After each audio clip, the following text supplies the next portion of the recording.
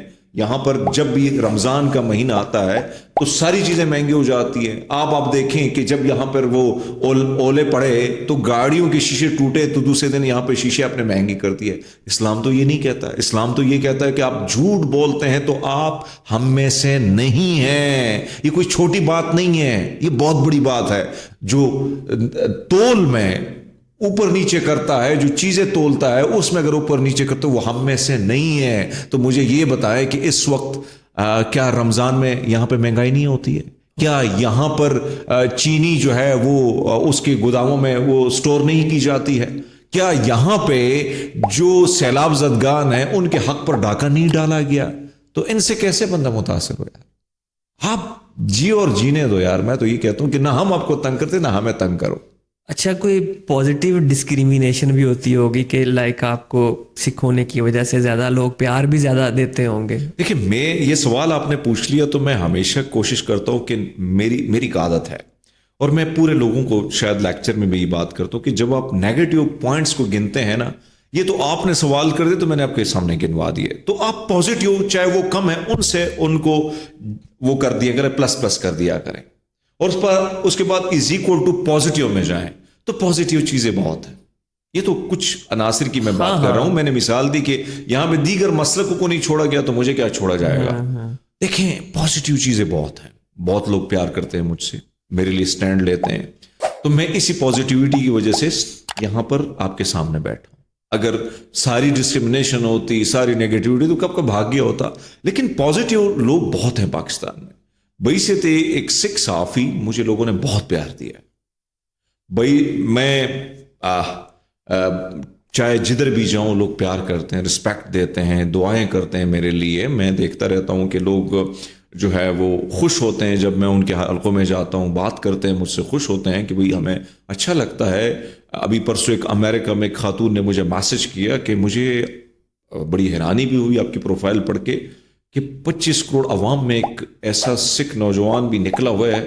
اب اس کا اللہ بھلا کرے, اس نے مجھے نوجوان بولا, اب تم جوانی کے اس میں ہیں, نوجوانی والا ہینڈسم نوجوان ہے. اچھا, تو وہ اس نے مجھے یہ کہا کہ دیکھو یہ بہت بڑی بات ہے کہ آپ سروائیو کر رہے ہو اور لڑ رہے ہو. تو دیکھو پیار کرنے والے تو بہت ہیں, ایسا نہیں ہے کہ کم ہے. مجھ سے پیار کرنے والے بہت ہیں, نیگیٹو لوگ کم ہیں. اگر زیادہ بھی ہونا تو مجھے جو آپ جیسے لوگ پیار کرتے ہیں میں ان کو پلس کر کے ان کو مائنس کر لیتا ہوں. اگر پرسنٹیج کی بات کروں تو پیار کرنے والے کتنے پرسنٹ ہیں؟ سر زیادہ ہیں, زیادہ ہے, بہت زیادہ. اس لیے میں دنیا کا خوش قسمت انسان ہوں, شاید پاکستانی, خوش قسمت پاکستانی ہوں کہ مجھے جو بھی ملا بڑے پیار سے ملا, اور جس نے بھی ملا بڑے ریسپیکٹ سے ملا. تو میرے لیے نا میرے لوگ بڑے عزیز ہیں, اور اسی وجہ سے جو مجھے عزت ملتی ہے شاید میری اس ریزسٹنس والی صحافت کی وجہ سے مجھے لوگ پیار کرتے ہیں. شاید میں ان کی آواز بنتا ہوں, شاید میں تیرا والوں کی آواز بنتا ہوں, شاید میں پاڑا چنار والوں کی بنتا ہوں آواز, چاہے میں بلوچستان کی یا غزہ والوں کی, اور شاید دنیا کے ہر دکھی انسان کی. ایسا نہیں ہے کہ صرف مسلمانوں تک میں نے ٹھیکہ لیا ہے, میں دنیا کے ہر دکھی انسان کی آواز بنتا ہوں. تو یہی وجہ ہے کہ شاید رب بھی دیکھتا ہے کہ جب آپ مظلوموں کی آواز بنتے ہیں تو آپ کو عزت ملتی ہے, تو شاید یہ بھی وجہ ہو سکتی ہے. اچھا, پچھلے کوئی 2-3 سال میں خاص طور پہ جو میڈیا کا کردار رہا ہے, اس سے آپ مطمئن ہیں؟ یہ کیا کردار ہے؟ یہ تو ایک ڈاکیا کی صحافت رہ گئی ہے. ایک ڈاک آپ لے آتے ہیں اور آپ نے ایک ٹارگیٹڈ صحافت رکھی ہوئی. بھی میں ایک دیکھ رہا تھا, ایک لونڈا لپاڑا جو ہے اس کو دیکھ رہا تھا, تو وہ کیونکہ وہ لوگوں کو لونڈا لپاڑا کہتے ہیں, میں معذرت چاہتا ہوں اس لفظ کے لیے, میں نہیں کہنا چاہتا, لیکن وہ کہتے ہیں تو ہم کہتے ہیں کہ بھئی سب اگر اور لوگ ہیں تو پھر آپ بھی ہو سکتے ہیں. اب وہ مریم نواز کی شادی, بچے کی شادی تھی, تو اس کی تصاویروں پہ لوگوں نے پازیٹیو تنقید کی کہ دیکھیں تیرا میں کیا ہو رہا ہے, حالات پورے ملک کے کیسے ہیں, آپ کا تایا وزیر اعظم ہے, سارا کچھ آپ کے اندر ہے, لیکن جو پنجاب کے حالات ہیں 1400 سے زائد لوگوں کو بے گناہ مار دیا گیا, اس میں سے زیادہ بے گناہ ہیں جو CTD نے مارے ہیں. اسی طرح آپ دیکھیں کہ پنجاب میں ویسے اگر آپ علی پور, جلال پور, ان علاقوں میں جائیں لوگ بھوکے مانگ رہے ہیں. CCD, ہاں سوری, وہ میرے ساتھ ایک نوجوان ہوتا ہے تو اس لیے میرے زبان میں یہ آ گیا. تو علی پور, جلال پور, ان علاقوں میں جو پورا پنجاب ڈوبا, ان لوگوں کو کس نے پوچھا ہے؟ وہ لوگ ابھی پرسوں میں گیا ہوں, لوگ بلک رہے ہیں, سسک رہے ہیں, بھوکے ہیں, ننگے ہیں, بے روزگار ہیں. ملک میں 1 کروڑ سے زائد نوجوان بے روزگار ہے. لیکن آپ اس طرح شائن جو شادی کرتے ہیں تو کم سے کم لوگوں کی حالت بھی دیکھ لیجئے گا کہ لوگوں کے اندر ایک غصہ آتا ہے کہ ہمارے حکمران ہمارے درد کو نہیں سمجھتے, ہماری تکلیف کو نہیں سمجھتے ہیں. تو وہ لونڈا لپاڑا جو ہے وہ جا کے اس قسم کی وہ کہتے ہیں کہ شاید ہم تنقید کرتے ہیں. ہم نے کبھی خواتین اور ہر چیز کو خواتین آپ کیوں آڑے لے آتے ہو؟ جب آپ کے پاس اتنی بڑی اتھارٹی ہوتی ہے, جب آپ ایک منصب پر بیٹھے ہو, تو پھر تو خاتون اور مرد برابر کے شریک ہوتے ہیں. آپ اس خاتون کو نہیں ٹارگٹ کر رہے ہو, آپ اس عہدے کو ٹارگٹ کرو جس کا غلط استعمال ہو رہا ہے. تو دیکھیں صحافت اب یہ ہے کہ کچھ خاندانوں کی تعریفیں آپ نے کرنی ہو, کسی پرسنالٹی کی تعریفیں کرنی ہوگی, تو شاید یہ ہم سے نہیں ہو رہا ہے, اور شاید یہ ہم سے یہ بھی نہیں ہو رہا ہے کہ ہم اس وقت ایک بے گناہ شخص جو جیل میں ڈالا گیا ہے اس کے حوالے سے, اس کے گھر کے حوالے سے, اس کی بیگم کے حوالے سے جو ایک غلط قسم کی ایک تضحیق کی گئی, ایسی غلیظ قسم کی رپورٹنگ کی گئی ہے, اس پر میں رپورٹنگ نہیں کر سکتا کیونکہ میرے گھر میں بھی ماں بہن بیٹیاں ہیں. تو آپ اس قسم کی رپورٹنگ اگر آپ سمجھتے ہیں کہ یہ رپورٹنگ ہے, آپ گنہگار کو گنہگار نہ کہیں اور ظالم کو ظالم نہ کہیں, مظلوم کی حق میں آواز نہ بلند, تو یہ تو رپورٹنگ نہ ہوئی. صبح ایک اسکرپٹ آتا ہے, 1 2 4 5 4 بہت سارے اس قسم کے ڈاکیے صحافی ہیں جو عدالت سے پہلے فیصلہ کر لیتے ہیں کہ فلاں دن فلاں تاریخ کو فلاں ٹائم پہ یہ فیصلہ آئے گا اور پی ٹی آئی کے فلاں شخص کو جو ہے 10 سال کی سزا ہوگی, اور پھر وہی دن آتا ہے اور وہی دن عدالت وہی فیصلہ کرتی ہے جو ان ڈاکیوں نے ڈاک لے کے وہ آتے ہیں. تو یہ تو ڈاکیا ہو گیا. یہ تو وہ آپ کو یاد ہے ہمارے گاؤں میں جب خط آتے تھے وہی خط لے کے آ رہے ہیں, تو یہ تو صحافت نہ ہوگی نا. نہیں بھائی, میں یہ صحافت نہیں کر سکتا, میں معذرت چاہتا ہوں اس کے لیے, شاید میرا گناہ یہی ہے.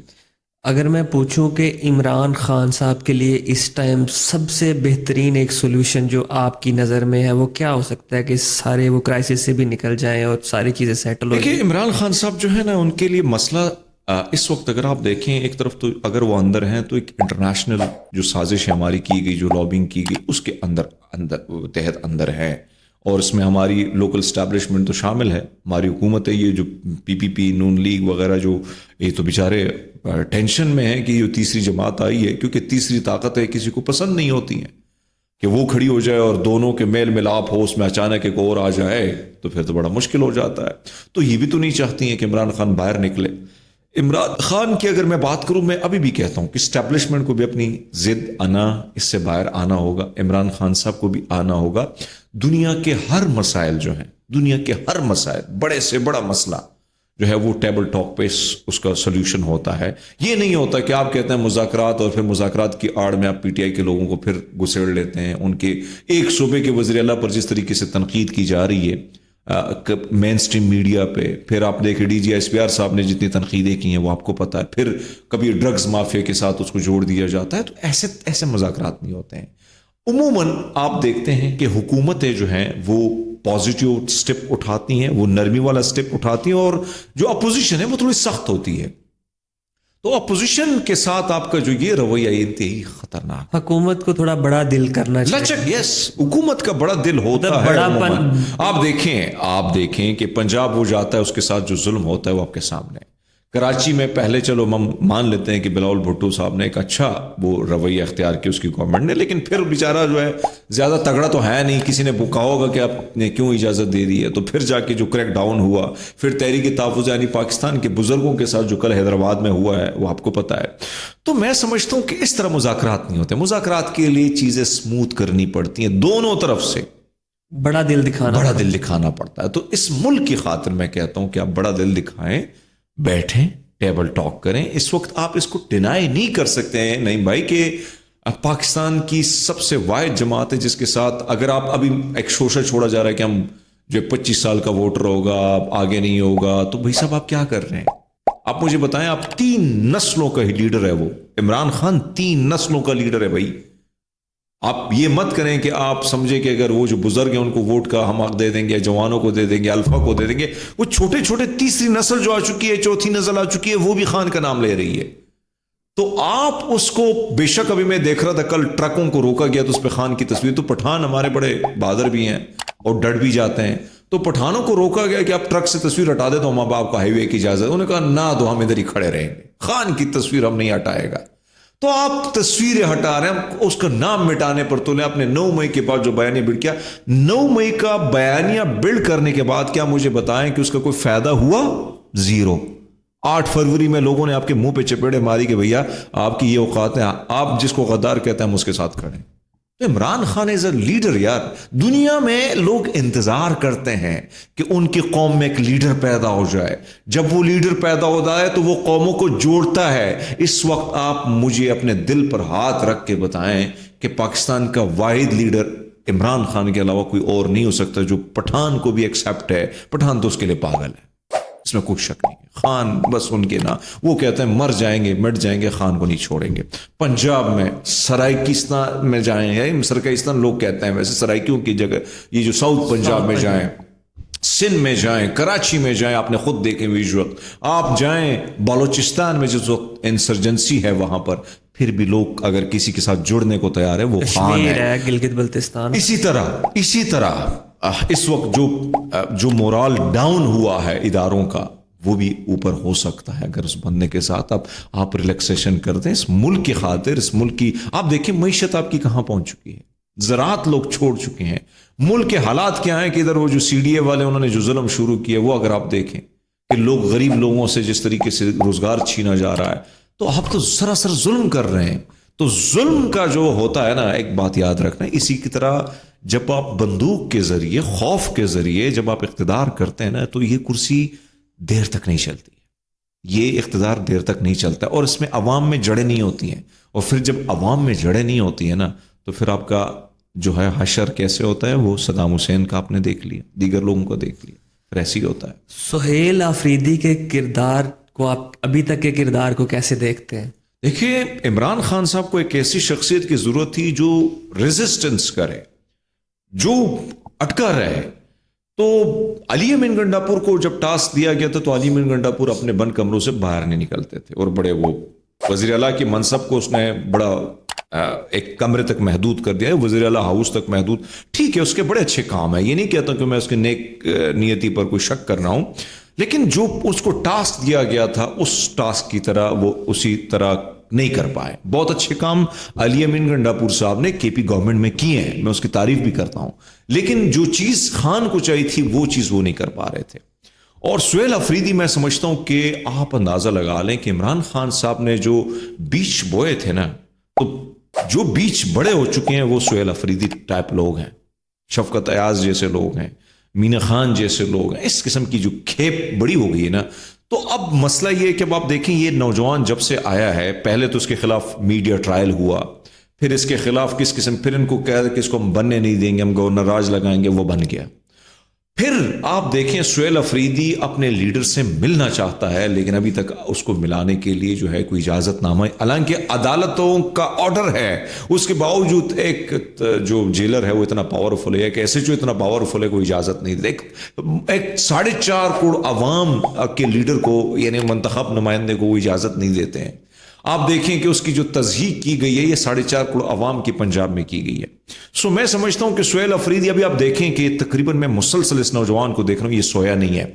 یہ اس کا سفر جو شروع ہے میرے خیال میں 8 سے شروع ہے, پہلے یہ 8 سے پہلے یہ پنجاب میں گھوما, اس کے بعد یہ آ گیا پھر پشاور, اسلام آباد, پھر یہ جا کے اڈیالہ, پھر جا کے یہ کراچی, کراچی سے بعد حیدرآباد, حیدرآباد سے پھر کراچی گیا, پھر کراچی سے واپس آیا, پھر تیرا چلا گیا, آج پھر باڑہ گیا, اس سے پہلے ہزارہ چلا گیا. تو یہی چیز, یہی مومنٹم خان صاحب کو چاہیے تھا. اور ایک اور چیز, کیونکہ میری ملاقات سہیل افریدی کے صاحب کے ساتھ ہوئی ہے, انتہائی ڈاؤن ٹو ارتھ ہے. 20 منٹ کا ٹائم ہمیں دیا تھا کہ سی ایم کے ساتھ آپ کی ملاقات کرانی ہے.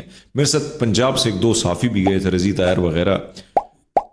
20 منٹ سے 2 گھنٹے کا ٹائم ہوا اور ہم جیسے باتیں کر رہے ہیں اور وہ سن بھی رہے اور اس کا جواب بھی بڑے دھیمے انداز میں دے رہا ہے, اسمائلی فیس سے دے رہا ہے. تو مجھے پنجاب کے جو یہ صحافی تھے نا, وہ کہتے ہیں یار یہ سی ایم تھا, یہ ایسا لگ رہا تھا کہ ہمارا کوئی بڈی ہے یہ, یعنی اس عہدے کے حوالے سے تو اس میں کوئی تکبر ہی نہیں ہے. ایک میری طرح, ایک آپ میری طرح, میں تو کہتا ہوں میں بھی طرح دیہاتی آدمی ہے, وہاں سے نکلا ہے اور عوام کے دکھ درد اور عوام کے ساتھ اوڑھنا بچھونا کیسے آپ اس چیزوں کو سمجھتا ہے. تو سہیل افریدی کچھ نہیں تھا. جب خان نے اس کے سر پر ہاتھ لگا وہ کہاں پہنچ گیا اور کس جگہ کتنا مقبول ہو گیا, تو اس کو بھی پتا ہے کہ خان نے اتنا بڑا اعتماد مجھ پہ کیا ہے, تو میرے خیال میں سہیل افریدی جیسا رول شاید پی ٹی آئی میں کوئی اور اپنایا. اچھا, میں پرسنلی ان کا اتنا میچور رول ایکسپیکٹ نہیں کر رہا تھا کہ وہ جس طرح میچورلی وہ چیزوں سے, نہ وہ زیادہ کوئی بڑھ کے مارتا ہے, نہ کوئی زیادہ کوئی آؤٹ سپوکن ہے, بڑا چیزوں کو طریقے سے لے کے چل رہے ہیں, ساری اپنے مطلب ایک کمپوز بندہ نظر آ رہا ہے. اچھا, آخر میں ہم بات کریں گے جوڈیشری پہ. جوڈیشری کے کردار کو کیسے دیکھتے ہیں؟ ابھی تو ویسے میرے پہ پیکا ایکٹ کئی لگے ہوئے ہیں اور ابھی انہوں نے نیا قانون بھی کر دیا کہ عدالتوں پہ آپ تنقید نہیں کر سکتے, لیکن جاتے جاتے قاضی فائز عیسیٰ صاحب تو نہیں کہوں گا, ایک انتہائی گھٹیا کردار, انتہائی سیاہ حروف میں لکھا, ویسے بھی لکھا جائے گا لیکن اس کا داغدار ماضی کی طرح یاد ہوگا, اور یہ داغدار ماضی اس کا پیچھا کر رہا ہے. اس شخص نے اپنی کرسی کو تقویت دینے کے لیے ملک کی عدالتوں کو تباہ کیا, ایک بڑی جماعت سے بلہ چھینا, نشان چھینا, لوگوں کو در بدر کی ٹھوکریں کھلائی, اپنے ذاتی مفاد کے لیے اس نے جا کے وہاں پر مارگلہ میں پہاڑوں میں ایک ریسٹورنٹ کو گرایا. ٹھیک ہے, آج اس بندے نے جو تباہ کاری کی ہے وہ تو تاریخ اسے معاف نہیں کرے گی. ابھی بھی دیکھیں نا, اس دن اسد طور صاحب کہہ رہے تھے کہ وہ منہ چھپائے پھرتے رہتے ہیں, کبھی مونچھیں بڑی کر لیتے, کبھی سر منڈوا لیتے ہیں, لیکن اس نے جو ظلم کیا ہے ملک کے ساتھ, اس آئین یہ عدالتوں کے ساتھ, وہ اس کا پیچھا کرے گا. تو عدالتوں کا کیا سسٹم ہے؟ عدالت تو ہے نہیں ہے, یعنی ایک اسکرپٹ آتا ہے اور اسکرپٹ کے بعد وہ پڑھا جاتا ہے اور اس کے بعد فیصلہ دیا جاتا ہے. یہ کون سی عدالت ہے؟ جو بٹھائے گئے ہیں ریٹائر ججز کو بٹھایا گیا اور جن کو جو مراد کی گئی ہیں, کیا ابھی تک جو حکومت فیصلہ کرتی ہے کیا ابھی انہوں نے کوئی اس پہ نوٹس لیا ہے کہ بھائی صاحب یہ کیا کر رہے ہو؟ کیا انسانی حقوق کی جو پامالی ہو رہی ہے, جو صحافیوں کے ساتھ ظلم ہو رہا ہے, کیا عدالتوں نے اس میں فیصلہ کرنے میں آزاد ہیں؟ نہیں ہے. تو عدالتوں پہ میں کیا بات کروں گا میرے بھائی؟ عدالتوں کا تو ستیہ ناس جاتے جاتے قاضی فاضل عیسیٰ نے کر دیا. یہ ایک تباہی رکتی نظر آتی ہے عدلیہ کی جو شروع ہوئی تھی. اچھا جیسے آپ کہہ رہے ہیں کہ قاضی فائز عیسیٰ نے وہ شروع کی تھی, تو کوئی چانسز ہیں کہ دیکھیں ابھی تو جب تک عوام کا ریئیکشن نہیں آتا ہے نا, جب تک عوام کی طرف سے کوئی ریئیکشن نہیں آتا تبھی تو مجھے کچھ دکھائی نہیں دے, کیونکہ ابھی تک ہائیبرڈ ریجیم جو ہے وہ تو مسلط ہے اور اس کو انٹرنیشنل اسٹیبلشمنٹ کی زبردست پشپناہی حاصل ہے. اور لیکن ایک چیز دنیا میں, پاکستان میں ہمیشہ جب بھی کوئی ریجیم چینج ہوتا ہے نا, اس کے پیچھے تو CIA وغیرہ موساد وغیرہ تو سارے ہوتے ہیں, لیکن اس کے ساتھ ساتھ ہم پہ ڈالروں کی برسات بھی کی جاتی ہے. اس بار آپ دیکھیں کہ ٹھیک ہے ہمیں سپورٹ بہت کیا جا رہا ہے کہ انسانی حقوق کی پامالی اور انصافی گرفتار, خواتین گرفتار, پارٹی کا لیڈر گرفتار, عدالتوں کا نظام آپ کے سامنے, ٹیلی ویژن کا حق کی حالت آپ کے سامنے ہے. لیکن جب انٹرنیشنل چیزوں پہ وہ تو آپ کو یہ سپورٹ کریں کہ آپ کرو جو کچھ کرنا, آزاد ہینڈ آپ کو دیا ہوا ہے, لیکن جو گراؤنڈ ریالٹی وہ بھی خطرناک ہے. عوام میں غم و غصہ ہے اور وہ غم و غصہ تیز سے تیز تر ہو رہا ہے, اور اس کی وجہ یہ کہ 1 کروڑ سے زائد لوگ بے روزگار ہو چکے ہیں, 145 سے زائد انڈسٹریاں آپ کی بند ہو چکی ہیں, آپ کے لوگ انویسٹمنٹ کرنے کے لیے یہاں نہیں آ رہے, بھاگ رہے ہیں یہاں سے, پیسہ باہر جا رہا ہے, کرپشن 5300 ارب روپے کی کرپشن ہوئی ہے. تو اور آپ کیا توقع کر سکتے ہیں کہ یہ غم و غصہ یہ عوام دیکھ نہیں رہی ہیں. تو جب ملک میں بے روزگاری بڑھے گی, مہنگائی, آپ دیکھیں کہ آٹا مافیا ایکٹیو ہے, آٹا آج پھر کتنا بڑھ گیا ہے, چینی آپ دیکھیں کہ پہلے چینی اتنی زیادہ ہوتی ہے پھر باہر بھیجی جاتی ہے, پھر اس میں ارب روپے کمائے جاتے ہیں. تو یہ ساری چیزیں عوام دیکھ رہی ہیں, اور جب عوام کا ریئیکشن آئے گا وہ بڑا خطرناک ہوگا. تو پھر شاید اگر عوام نکلتی ہے اپنے حق کے لیے, اور آپ کے آئین نے آپ کو حق دیا ہے کہ آپ اپنے جو حق ہے, جو پرامن احتجاج کرنا آپ کا حق ہے, تو میرے خیال میں پھر ساری چیزیں جو ہے نا وہ سیٹلمنٹ کی طرف جا سکتی ہیں. لیکن بہرحال اس وقت مجھے فی الحال جو سپورٹ انٹرنیشنلی, تو ساری چیزیں ایسی کچھ عرصے تک جائیں گی. حمید صاحب آپ تشریف لائے, آپ کا بہت شکریہ. تھینک یو جی, بہت شکریہ آپ کا.